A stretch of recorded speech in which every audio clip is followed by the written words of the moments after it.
I don't know what that was. Hello. What's going on? And the song to my head right now as I start this is "Hey now, Aaron Asta, get your game on, go play." Alright? So that might be a sync. Spirit, what does this collective need to know at this time?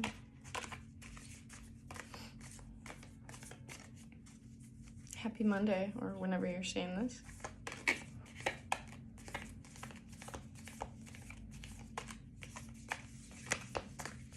Any day now, Spirit. My impatience.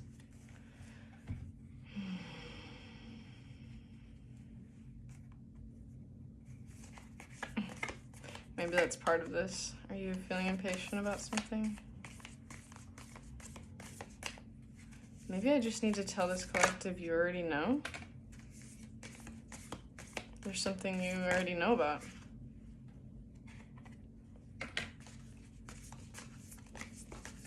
There's something you already know. What is it you already know?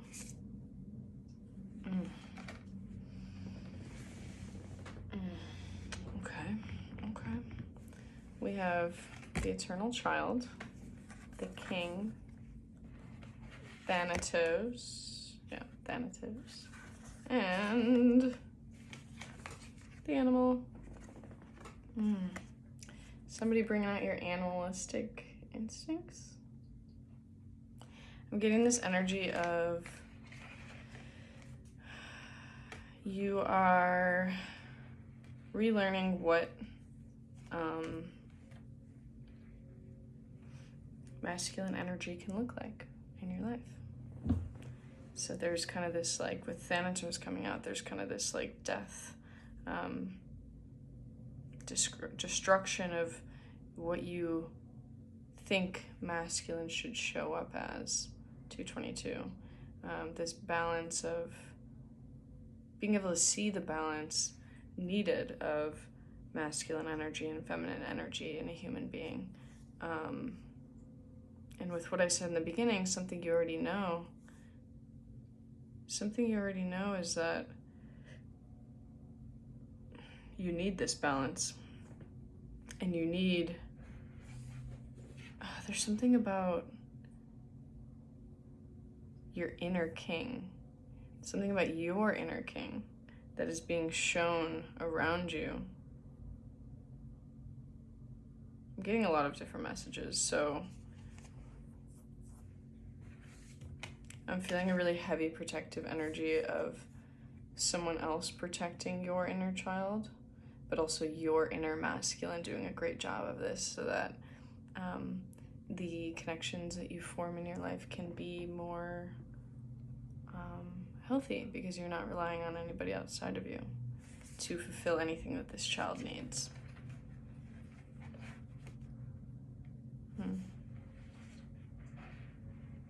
Slow down. That's what I just heard. But yeah, there's this death to, like, your preconception about what love is, what romantic relationships are, what it should look like, what it shouldn't look like, how someone should show up, how someone shouldn't show up. Normalizing different emotions that are just a normal part of human experience. The animalistic things being completely normal and getting to experience releasing shame. That's what I'm getting around these animalistic instincts, right? And it's, like, extremely healing for your past to be able to see this and experience this. I'm seeing a multitude of, there's a lot of layers of healing in a single experience. I'm seeing, like, different dimensions at once of different times in your life that are simultaneously being healed. Like, if this is all the things that are being healed, then they all come together and merge into, like, the present moment where they're all connected and being healed currently. Wow. Interesting. My nose itches.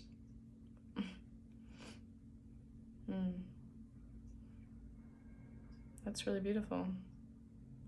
But I think you're releasing a toxic mindset around how you want to receive love. There's a lot of death regarding this. What else, Spirit?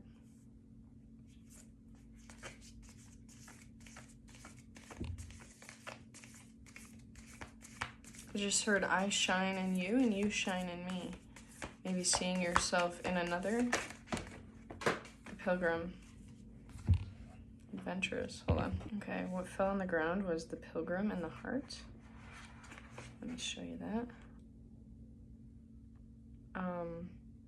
This is really interesting because to me this is saying traveling to the heart. The heart card in the book talks about how it's a physical space. And so when we think about it like that, especially when we have the Pilgrim here, which is about, you know, journeying, travel, like going on a trip, adventuring, it's like you are venturing deeper within your own heart, within your own heart, which is allowing you to dive deeper into other people's hearts, in new connections. And you've made more space. Something else I want to point out is like, so when I went to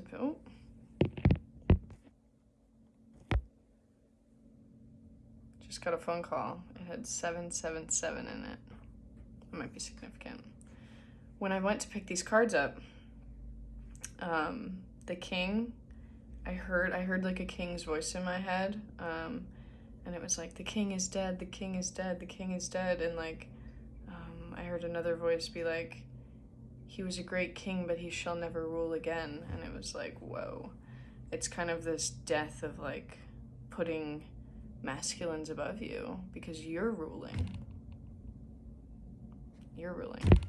It's like Bridgerton, like, you know, it's a society where like the queen is in charge, you know. The king is still there, but it's just, you know, that's the whole thing. Anyways, the queen is in charge. You're being shown an opportunity where you can take charge of your own life and take a lot of power back from things that have happened to you. You're getting this beautiful opportunity to do that in many different ways that you don't even fully see yet is kind of what I'm getting. There's this mysterious energy, but in a beautiful way. And kind of like, I don't know, the animal is really beautiful here because it's like natural, you know, and like accepting our animalistic urges, but within balance of like, too much of that is out of control, right? Because animals don't have certain parts of the brain that we have to be able to think like logically with intention and whatever.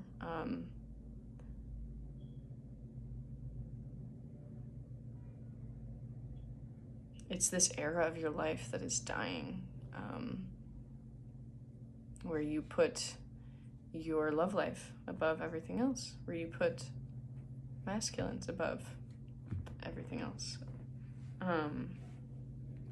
Something in the book that caught my eye was, it's like an initiation into the underworld, okay? So I think there's probably a lot that's going to be coming up for you to be seen as you move onto a new phase. We are forever changed by Thanatos as it sweeps us under its wings, making us relinquish control in every form. Really interesting, because I just talked about control, didn't I? Like, you're relinquishing control to this process of death, but you're not relinquishing control in terms of like taking control of your life and having this deep sense of sovereignty, where your inner king is shining and protecting you and taking care of your inner child. Okay, it leaves a mark of ash upon our heart, signifying we have touched the cusp of the underworld and will return to the land of the living eventually with more compassion and wisdom to share. The heart is forever changed as a result of what you have been through and for going through this death process and entering a new era. Your heart is forever changed, but it's for the good because you have a deeper capacity to feel. You have a deeper capacity to let yourself feel so many different complex emotions. It's like you have this capacity because of everything you've gone through.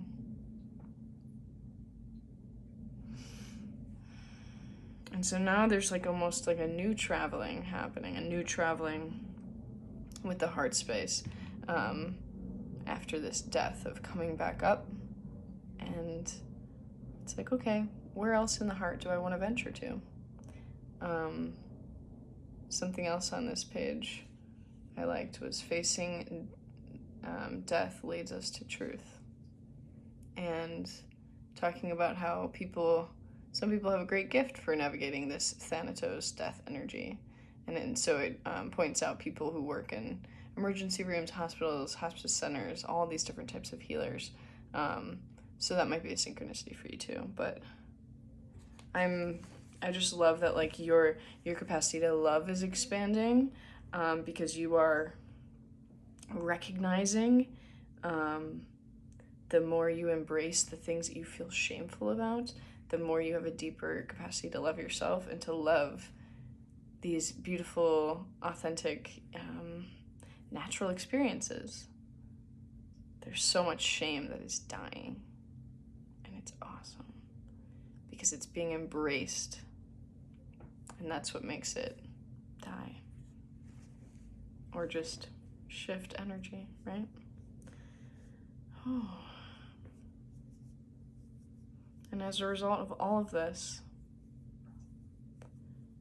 you might just get things in your external reality that mirror this. Good stuff. Bye.